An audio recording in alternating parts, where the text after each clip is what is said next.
Kulusas, ito ay hindi itinatag ni Pablo. Itong Kulusas ay mayroong bahagi si Pablo sapagkat yung Kulusas, nabalitaan niyang mayroong mga false prophet doon sa loob ng church ng Kulusas. Kaya pinadala niya si Onesimo at saka si Filemon upang ayusin itong mga problema doon sa churches upang hindi masira ito sa buhay pananampalataya. The all Christian is responsibility sa mga taong hindi sumasampalataya. Yung mga unbelievers, responsibility yan ng mga Kristiyano. Kaya sinabi niya dito, be wise in the way you act toward outsiders. Maging matalino kayo sa pakikipag-usap sa mga taong hindi sumasampalataya dyan sa labas. Sabi niya lang ni Pablo, make the most of every opportunity. Maging matalino tayo sa pakikipag-usap at bigyan natin ito ng magandang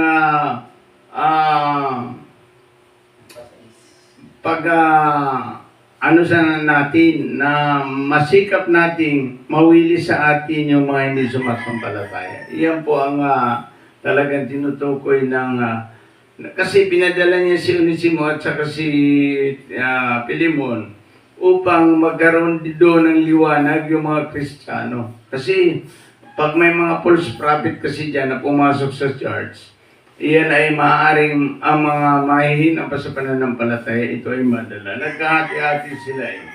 Pero nung binadala, let your conversation be always full of grace, seasoned with salt. Sabi doon, pag kayo nandoon na, sikapin ninyo na ang inyong mga pangungusap ay magkalasang asin. Ibig sabihin, yung mga tao doon sa Kulusas ay mawili sa inyong pakikipag-usap.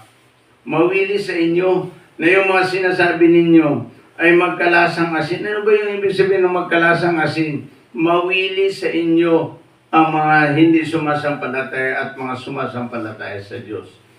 Upang kasi minsan, pagka hindi tayo nakapagbagong buhay, makita lang tayo ng mga hindi sumasampalataya at mga sumasampalataya nakangiwi na sa atin eh.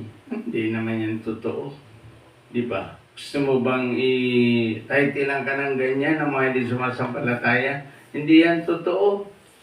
Kapag ikaw ay lumalabas yan sa bahay, tatitle lang ka ng mga hindi sumasampalataya, hindi yan totoong sinasabi ni Kuya. Gusto mo ba yon? Kaya sinabi niya dito, naway ang inyong mga pananalita magkalasa itong asin at punong-puno ng biyaya at pagpapala sa mga taong makikinig sa kanila. Kaya unang sinabi niya, maging matalino kayo sa pakikipag-usap sa mga hindi sumasampalataya at magkalasang asin ang inyong sasabihin sa kanila. Yung buhay natin dapat ito ay bilang mga Kristiyano na magkalasang asin ang ating mga buhay upang ang mga nakikinig sa atin ay magkaroon sila ng matanging niya tayo, maniwala sa mga sasabihin natin patungkol sa salita ng Diyos. Naniniwala sila dahil ang buhay mo ay nagiging kawili-wili sa mga hindi sumasampalataya at sa mga sumasampalataya din.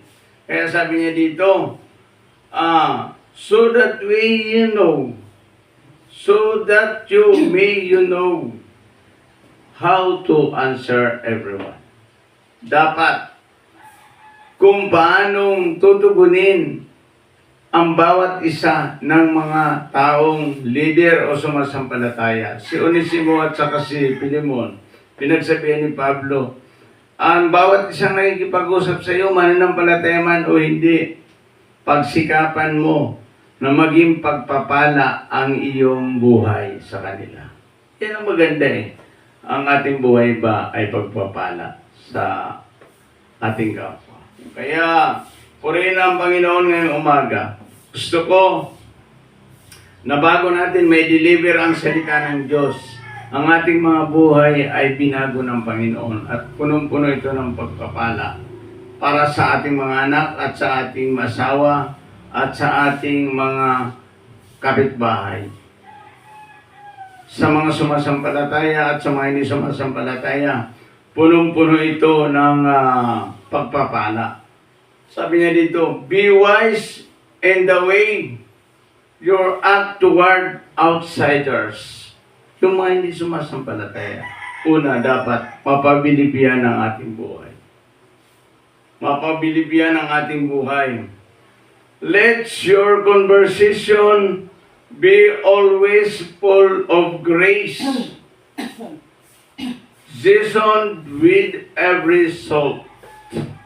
Yung ating pananalita, dapat bawat pananalita natin ay magkalasa itong asin upang sila ay mahikayat sa pananampalataya kay Kristo.